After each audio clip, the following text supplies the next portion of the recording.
Oh, got it. Okay, here you go.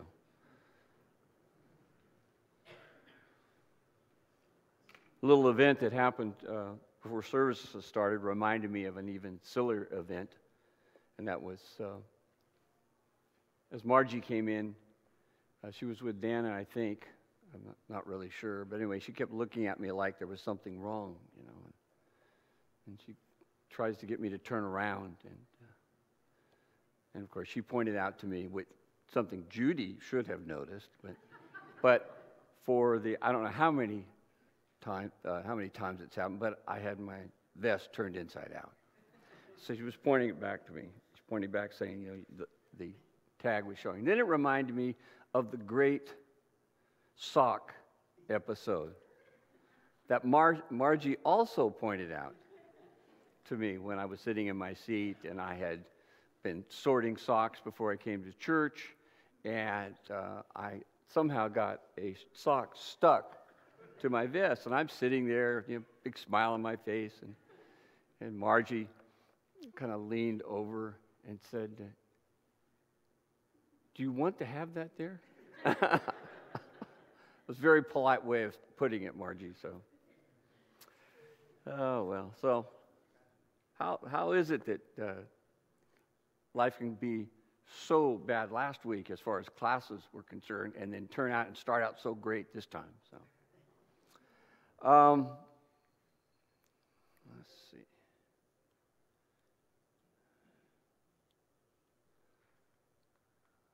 Well, for some reason it doesn't want to go. Well, we'll fix that. Yes, it is on.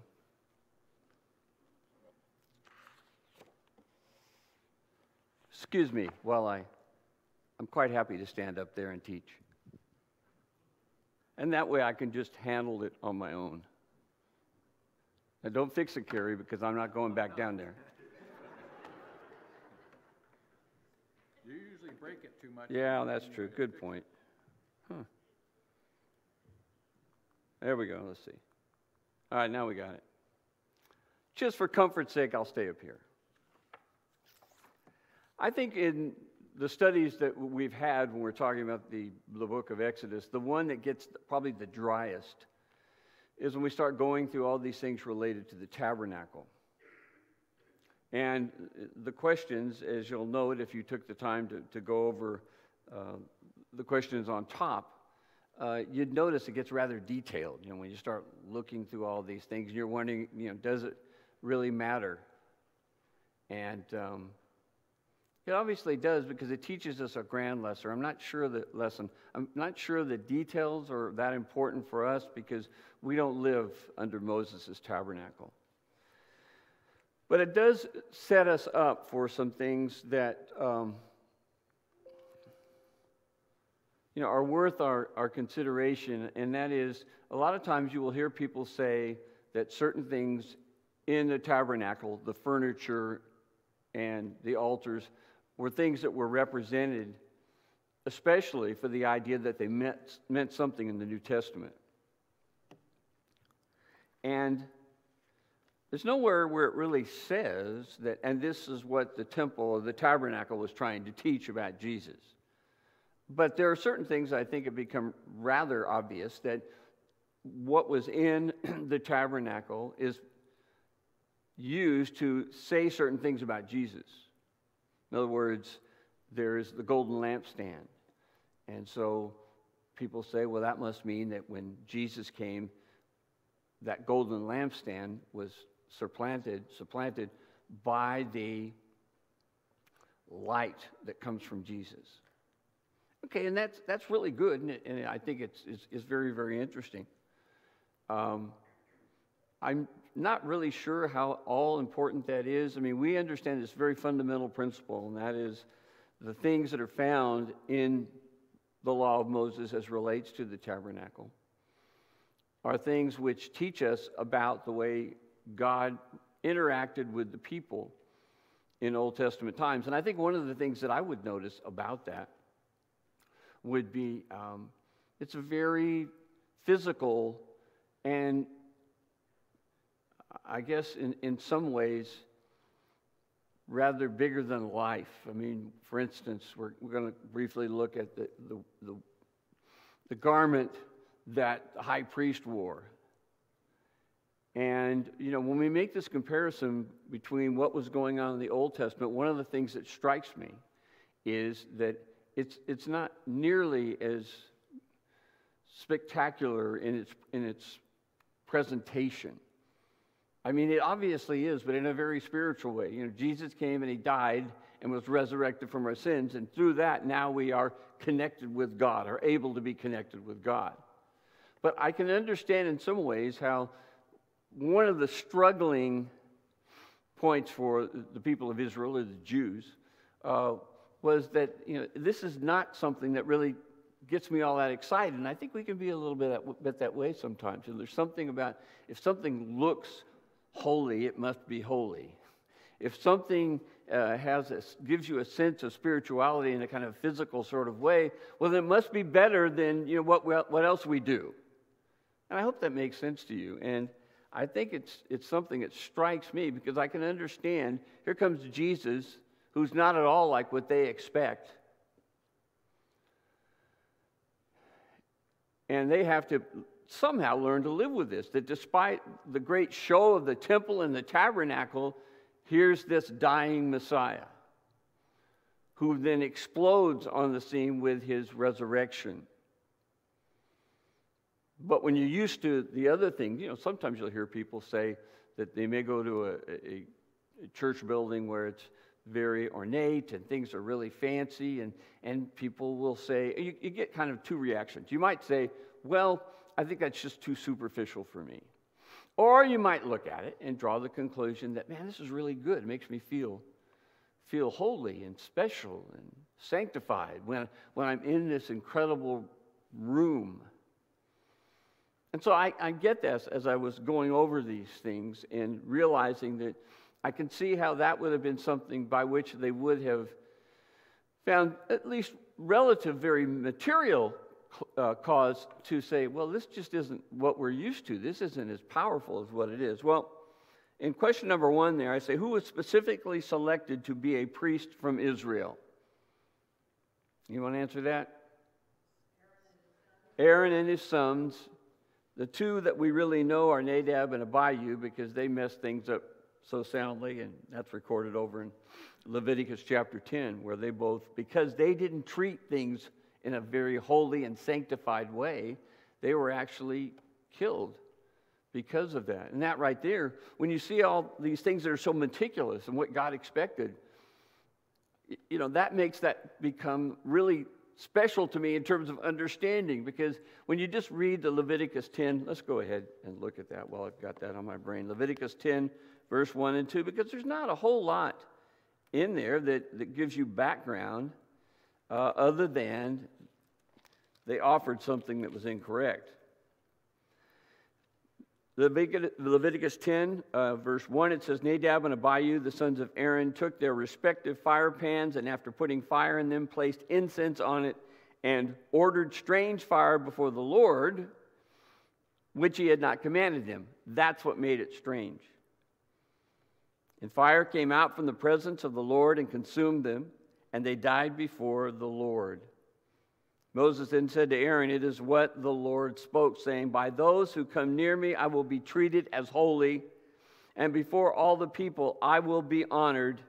So Aaron therefore kept silent. So one of the things that at least I notice is that you look at this, you think, oh boy, they missed it. They got the wrong kind of fire in their pan, and so God didn't like that. But when you go through these things and what God wanted them to do and how particular it all was, and how he really truly, from a physical standpoint, wanted, along with the people obeying him, but he wanted this done right. He wanted it done correctly. And I'm kind of impressed by that when I go through all this stuff. And of course, they were supposed to be a minister to whom?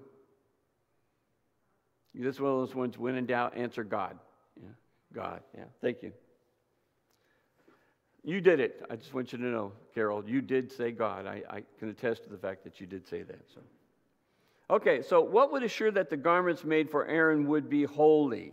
So if you draw some inferences from there, does anyone recall that? I mean, they were meant to be holy, and how were they going to be holy? How is anything usually holy in the eyes of God? It's when it's done the way God wants it. That makes it holy. All right, so what do you think about that, though? How would they be holy? Well, I say, what would assure you that the garments would be made for Aaron would be holy and for glory and beauty? Go ahead, Carol. Well, he also inspired artisans Yeah, so that they would have the wisdom to know how to do what he wanted. So yeah. they could follow the instructions to the letter. Yeah, that's a really great point, because there were specialists who were going to do these things. And, it didn't just ask a bunch of us to get together and cut things out of paper or something like that. I mean, this was really going to be something that was meant to be done absolutely correctly. And it was going to be done by people who would know what they're doing. And now, I want you to try to join me in learning something here, rather than saying, oh boy, well, I'm just glad we're not living under the Old Testament anymore. God's not nearly as particular. No, God's still particular. He's not particular about these sort of things, but he's still particular. There may be grander issues, like we talked about this morning, about what it means to take responsibility for what we do, but nevertheless, this was to be done in a certain way. And so they were to make the garments to consecrate each priest. In other words, it was going to make them clean, make them pure, so that they could go before God. I asked you to list the garments that would be made for the priest. And you see them right there in a jumble. And we can kind of notice that.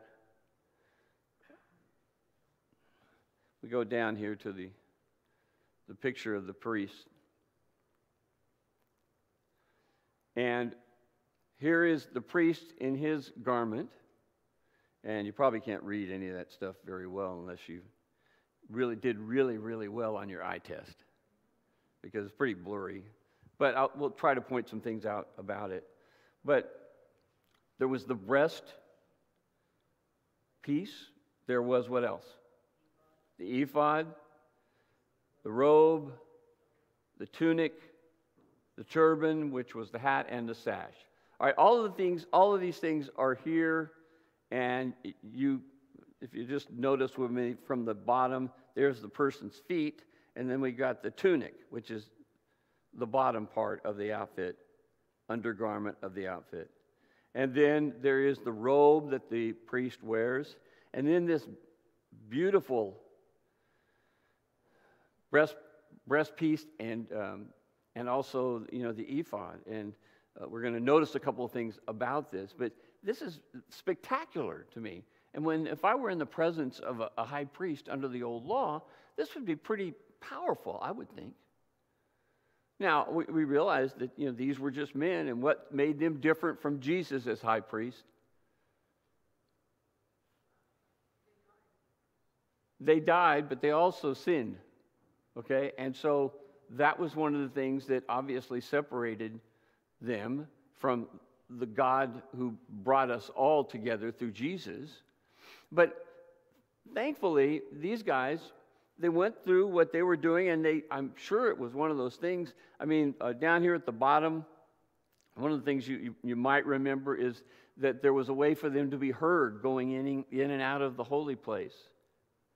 They had little bells on, and people would be able to hear them. And of course, it may have been symbolizing something else, making sure God knows. They're demonstrating, we're going to enter, God, and we come to you in a very humble sort of way. And of course, there's the turban, and all of these things they're obviously beautiful. One of the things I want to notice about it, and that is what we read down there in question 4 and 5. What appears to signify that the priest would be representing the people of Israel?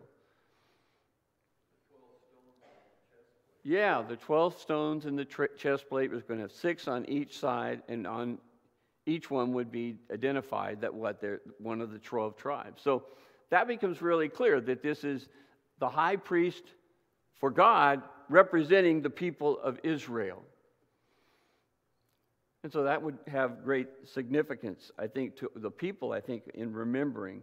What appears, there was, it's in verses 8 to 12, 2 onyx stones and 6 names of Israel on each of the stones. Now, that's another thing when I look at this breast piece, it looks heavy to me. And I suspect it probably was. I don't know if it really made that much difference. It's not like they're walking around the block a whole lot and doing a lot of heavy work. But, I mean, it was meant to be very ornate. And I'm sure based on what we were told about how the stuff was going to be provided for in the temple or in the tabernacle, it was going to be financed by what? Offerings. Voluntary offerings that people would make. And we talked somewhat about how that would work and how it did work and where the money might have come from and their possessions and things like that from the time that they left Egypt. Then we get down to this thing that's connected somehow to the breast piece, and that is the Urim and the Thummim. Urim and the Thummim. I think that's how it goes. It's a very mysterious thing because we don't really know that much about it. Now, when I ask you to read those passages, you'll probably notice that in not one of those verses does it say anything about the Urim and the Thummim. I bet you guys really were expecting that. I mean, in fact, after I had them written down, because I certainly had in my mind why I put them there, and I'm thinking, wait a minute, is that what I meant? All I have to be is removed from it for about 3 or 4 days, and I'm wondering why I even have the question. But then there's something very consistent through all those passages. Anyone notice?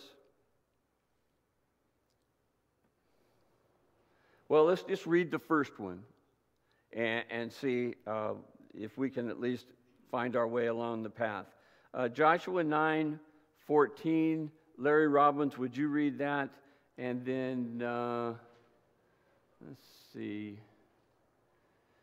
Go ahead, Blake. Could you read Judges 1, then 1 and 2? That should be enough. All right, Larry.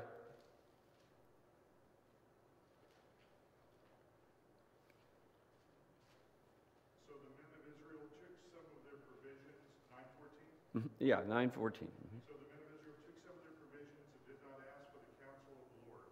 Okay, all right. That right there is kind of a thread that runs through all of these. What did they not do? They did not counsel or receive counsel from God. They didn't ask for God's directions. And when you go through all of these passages, go ahead and read the next one, please. Yeah, Judges 1, verses 1 and 2, yeah. Now it came about after the death of Joshua, that the sons of Israel inquired of the Lord, saying, Who shall go up first for us against the Canaanites to fight against them? The Lord said, Judah shall go up. Behold, I have given the land into his hand. Okay, so what's in there that tells us something similar to what Larry read? What didn't they do? They asked instructions the second time, but not the first. Okay, so there's a difference. Okay, and why don't we just go ahead and read one more in Judges chapter 20, verse 18.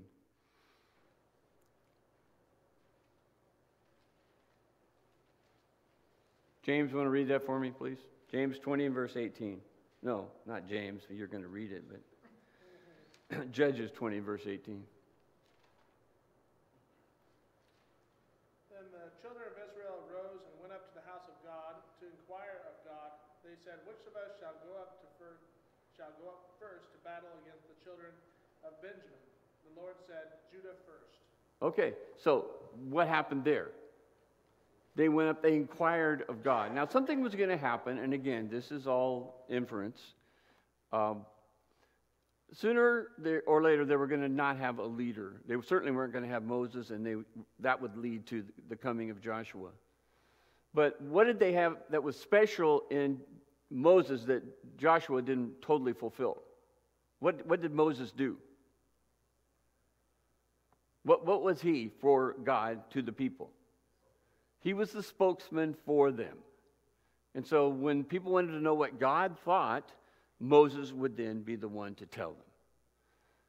All right, so what happens after Moses is gone? And that's when you look at the whole idea of the Urim and the Thummim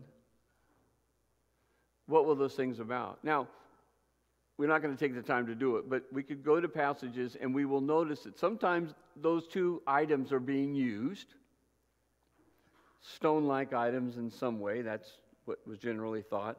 The actual definition of those two terms was lights and perfection. And you can find other definitions as well, other than that, where various nuances are taken. But one of the things that we noticed was the breastplate was an item that was a direction of people to understand the judgment of God. And so they weren't going to get it directly, but now with the high priest, they are going to be reminded of the fact. Now, see, this is where we get into these discussions about it with these somewhat magical items that have sort of special talents because God placed that in them, and there's nothing to indicate that. But we do know that the high priest had it, and it was used to help them at least know that where we get our understanding is directly from God. And if we're going to do something, if we're going to move, particularly in the realm of warfare, we're going to do it because God tells us to do it. And it's believed that the Urim and the Thummim was something that provided that for them. Other than that, does anyone else have any insight on that? Again, if you can read and read and read and never be satisfied with the answer. But it's generally believed, it's right here, inside the breastplate, and it was this breast piece, and it was on the heart. And let's go ahead and read the passage, Exodus 28, 29, and 30, and then we'll kind of try to move on from that.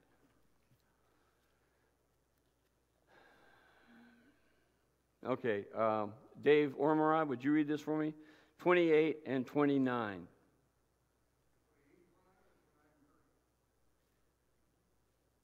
Yeah, sorry. Yeah, you're right. 29 and 30. Go ahead. Whenever he enters the holy place, he will bear the names of the sons of Israel over his heart on the breastpiece of decision as a continuing memorial before the Lord. Also put the Urim and Thummim in the breastpiece so that they may be over Aaron's heart whenever he enters the presence of the Lord. Thus Aaron will always bear the means of making decisions for the Israelites over his heart before the Lord. Okay, so however it was being used, what was, according to this particular passage, related to Aaron, what's going to come from the Urim and the Thummim being there? What's it called? What's it called there? The breastpiece of judgment. And so they shall be over Aaron's heart. That's where they're going to sit. And when he goes before the Lord, Aaron shall carry the judgment of the sons of Israel over his heart before the Lord continually. So God is going to be able to they're going to go to God in prayer, I guess would be one way of doing it. I mean, when you think about that one example that I give regarding the contrast between, how it was that Saul lost the battle, what didn't he do? He didn't inquire of God, but to whom did he look for in terms of insight? Well, it was a person who worked within the schemes of the occult. And he had a way of being connected to that. It shows, I think, probably one of the most significant flaws in the life of Saul. I mean, even though he had this incredible beginning with God, and God placed him before the people, and he seemed to be doing the things that the people wanted, and that is to be able to defeat the enemies. But in a particular case, what happens is that he doesn't listen to what God, he's not even interested in what God says about whether they should go to war against the Philistines. But he checks with a medium to find out whether they should. So you can understand why God finds that offensive. Now, again, this is the kind of thing that, as we look at this, that I think we all kind of find interest, and it certainly backs up the principles that we are trying to understand about how do we find a way to be pleasing to God. In the case of these two particular items who rested right here, and it was the breastpiece of judgment. And the whole idea was that they would know, the people would know that on his heart are these two items through which they symbolically, at the very least, could know that God is communicating with them. And that's not what happened, certainly in the case of Saul. Question 7 says, what was it that would make sounds when the priest entered the holy place? Bells. Okay, there were bells, and there was something else that was hanging. What was that? Pomegranates. I don't know if that was for ornamental purposes. I'm not really sure. I don't know if you could make a bell out of a pomegranate. My wife's a little bit of a pomegranate expert, so I'm checking with her. Anybody have any other ideas about that? Was it just something, do you think? I mean, it doesn't describe it. It just says they're there. It may have been just ornamental. But the bells would ring. And, of course, I asked the question, for what reason and why would that be the case? Well, let's look at verse 32 through 35. And I think that's 28, but I'm not sure. Let me look.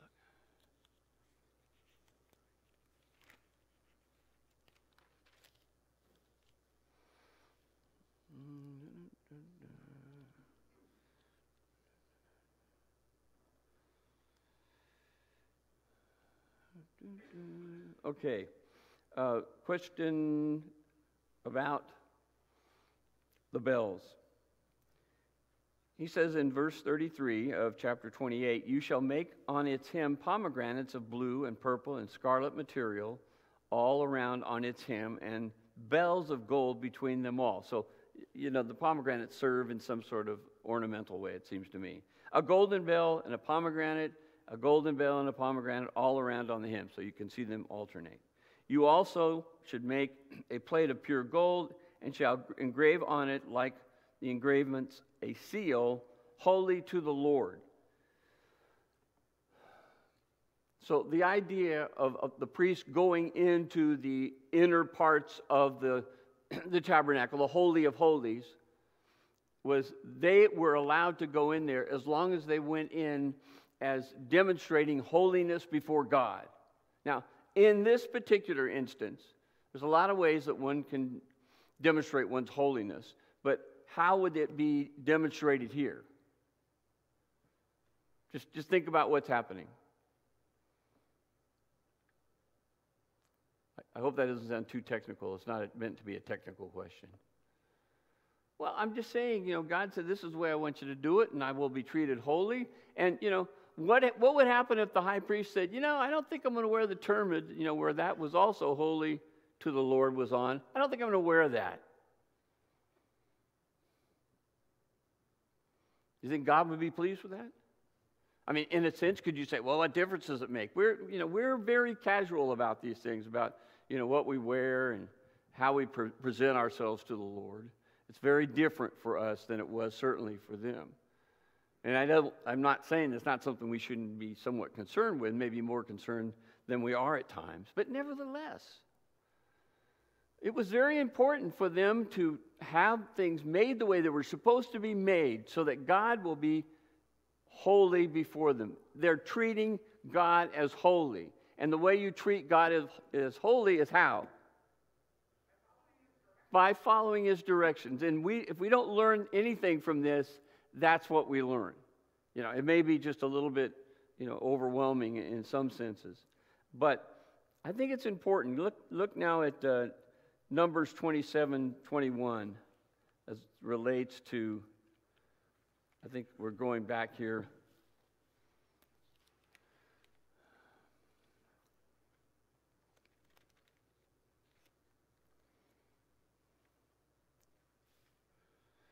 Numbers 27:21.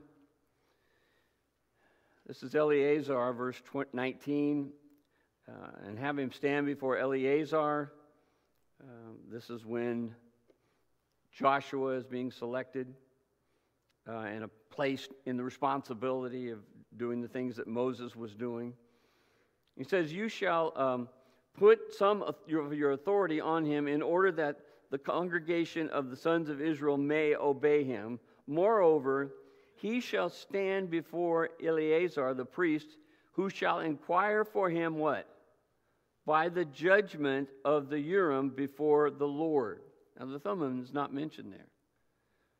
At his command they shall go out, and by his command they shall come in. Both he and his sons, the sons of Israel, with him, even all the congregation. Okay, now, so in this context, after we said all we've said, what are those two items used? Now here it just mentions one.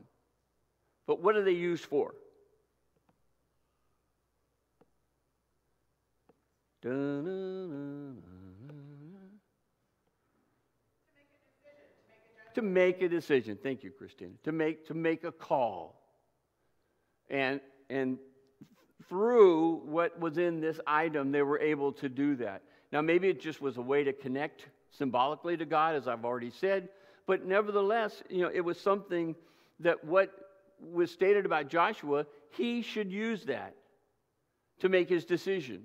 And of course, we know what happens later on when they didn't consult with God, as we noted here in some of these passages. If we read on through the rest of those, most of those are things bad happen because they didn't consult with God. That's how God gets treated as holy. So that's why we stand up here and say, what we need to do is to do things in the way God wants them to be done, because that's the way God is treated as holy.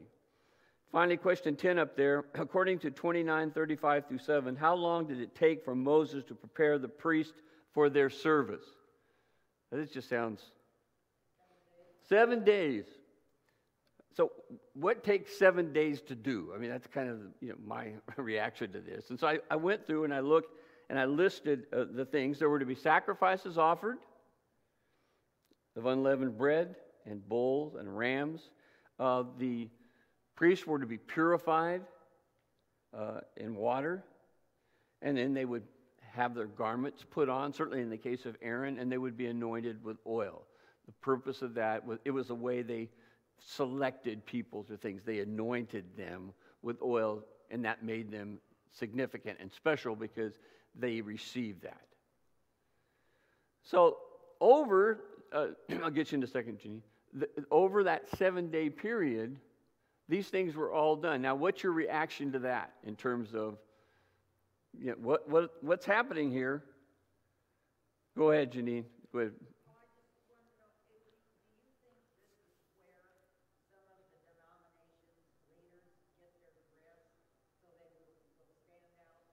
Well, I mean, I think, I can't say that for sure, but I think you can look at that, and you can look at, just another version of it. It's quite attractive. Does that guy look pretty impressive? I mean, I think it's pretty impressive. I mean, don't go, oh, no, that doesn't impress me at all. I mean, you have to understand, and why would it be impressive? Because God wanted it that way. All right, the Jews didn't make this up. God wanted it that way. So there had to be a reason.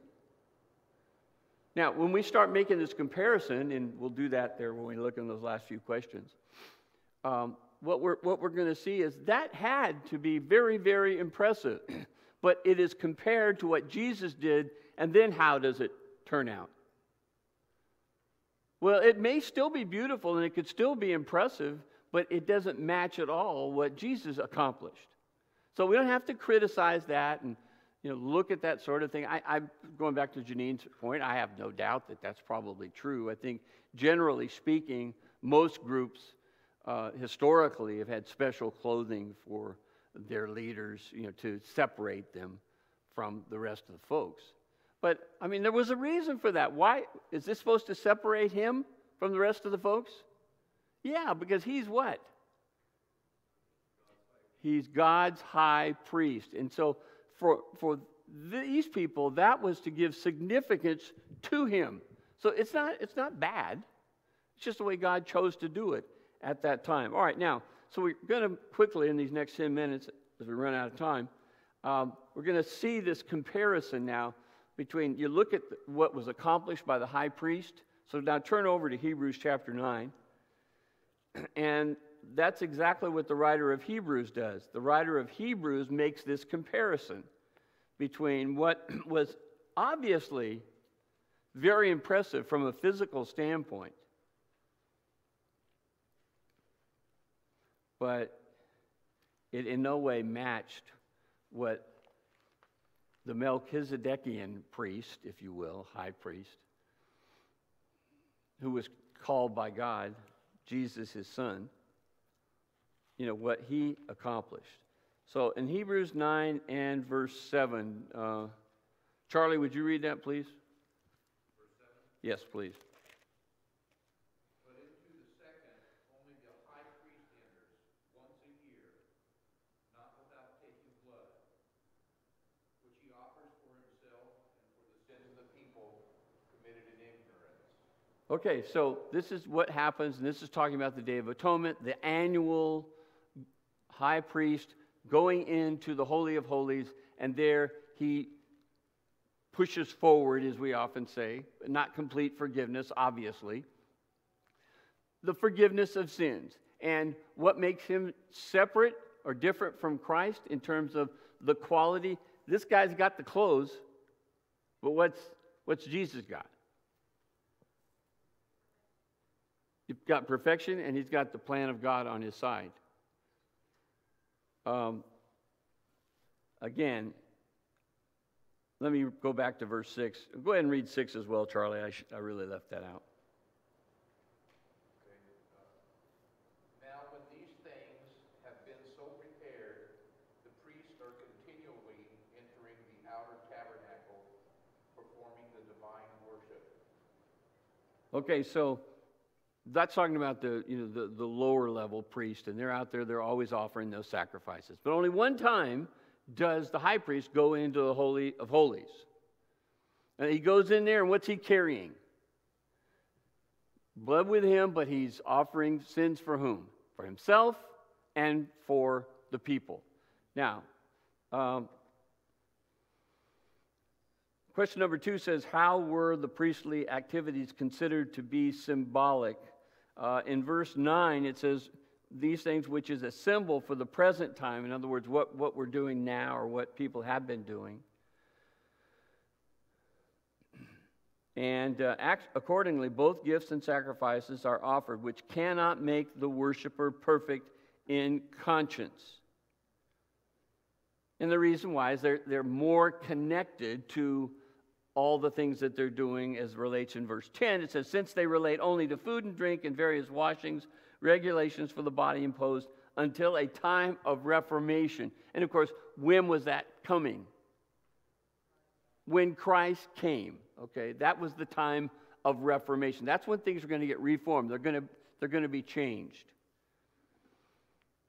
And so all these things that were done were intended to have symbolic effect. And of course, we're not always told, how they're symbolizing things. That's a point I like to try to make here before, we get to a situation where we draw conclusions about that symbolizing this.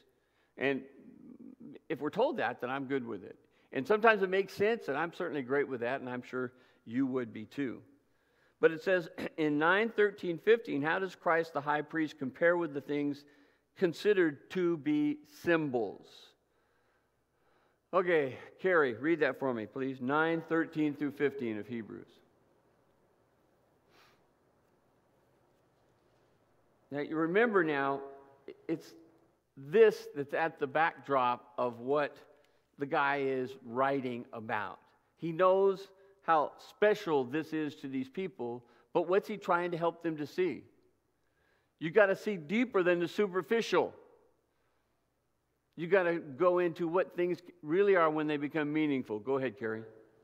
Or if the blood of bulls and goats and the ashes of a heifer sprinkling the unclean sanctifies for the purifying of the flesh, how much more shall the blood of Christ, who through the eternal Spirit offered himself without spot to God, cleanse your conscience from dead works to serve the living God?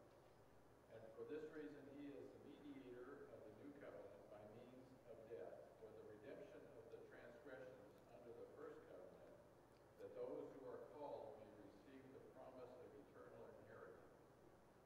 Okay, I think it's very, very significant for us to understand what we're talking about here. You see, sometimes I will hear people sort of flippantly say, oh, we're not under the Old Testament anymore. But boy, there's sure a lot for us to learn and a lot to help put things in perspective from the Old Testament. What we're able to do, and that's what the Hebrew writer is trying to help me to do and you to do, is look what happens when the priest does what he does. But it's not nearly as powerful as what Jesus did when he did what he did. So let's look at 24 through 26.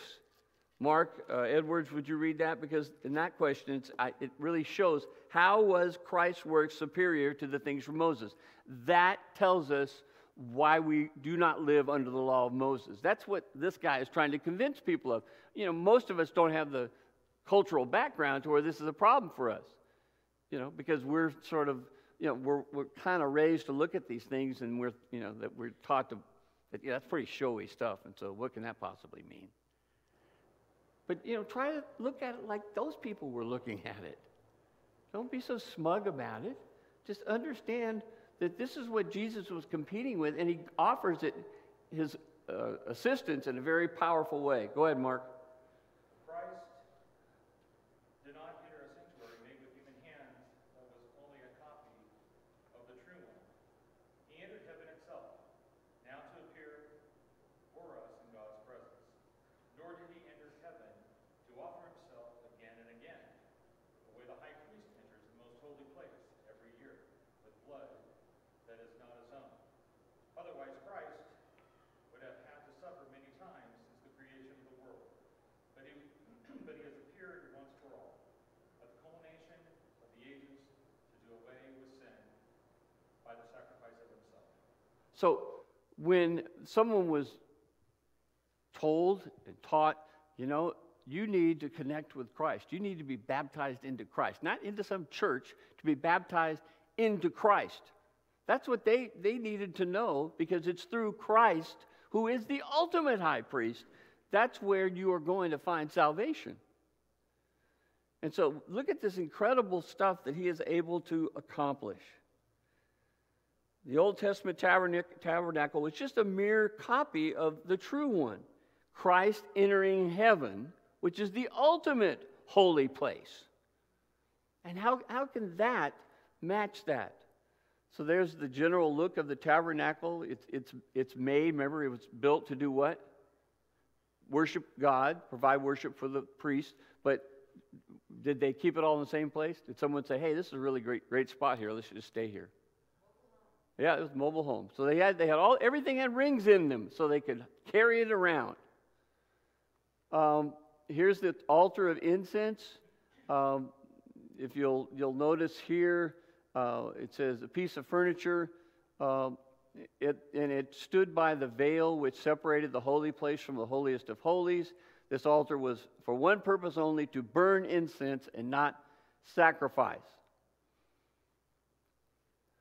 The incense was special God-prescribed formula which sent out a rich fragrant smoke when the priest lit it at morning and evening. And so we don't know a whole lot about exactly what was behind that, other than it was something that God liked. And you can look at those passages there in the book of Revelation. It's presented as representing the prayers that go up to God. And just about everybody seems to accept that. Here's the golden candlestick. And of course, it was there to symbolize God's presence with them. That with God we had light. And so I think we can follow that. Look at the last paragraph there. There was no light at all in the holy place except that which came from the golden lampstand. The varied colors and beauties of the inner sanctuary could only be seen in this one light. So Jesus is referred to as the way. He's referred to as the truth. He's referred to as the bread. He's also referred to as what? The light. So you can see how this connection can naturally be made. Here's the table of showbread, and that's the other thing. What does Jesus describe himself as? Yeah, God sent you the manna, but I am the true bread from heaven. It's really kind of neat how that all kind of falls together. but it doesn't really go out of its way to really explain it to us and say, this is for sure what this is supposed to mean. Directly opposite the lampstand stood the table of showbread, and that's what we just saw. One could only see the bread by the one light. 12 loaves of bread were set out on it once a week. During the week, the bread was to be displayed before God. On the Sabbath, the priests were to eat it. Thus, God and man shared the same table together in fellowship of the same bread. All right, and then, of course, here's the most, I guess, significant, the Ark of the Covenant. Everything had a purpose, but within the Ark of the Covenant were various things. We've talked about this before. Small items that were very much a part of their history. And, of course, it had the mercy seat. The mercy seat tells us that there is mercy with God. The sacrifice of Christ is God's mercy seat, used as a description in Romans chapter 3. Neither by the blood of goats and calves, but by his own blood, he entered in once into the holy place, heaven, having obtained eternal redemption for us all. That's why we follow Christ. Because what he did by his death and his resurrection, he didn't go into the holy place made with hands. He entered the holy place, which is in heaven. And so it's pretty amazing, I think, when you look at the brass laver, where washing was done. Obviously, there was a lot of blood and things that made a priest dirty with his work. And then, of course, there's the burnt offerings. So, I hope that when we look at this and we see, this is the thing I suppose that I came away with when looking at this guy and thinking about how impressive he was. And I think he was intended to be very, very impressive. But what Jesus did and why we want to be obedient and why we want to be in his church is because Jesus' work far passes what this amazing looking character looked like, and had to be pretty impressive when you saw him. Okay? Thanks. Appreciate it. Walk away remembering, other than not having the remote control, we had no real major technical. There was no gatherings up here,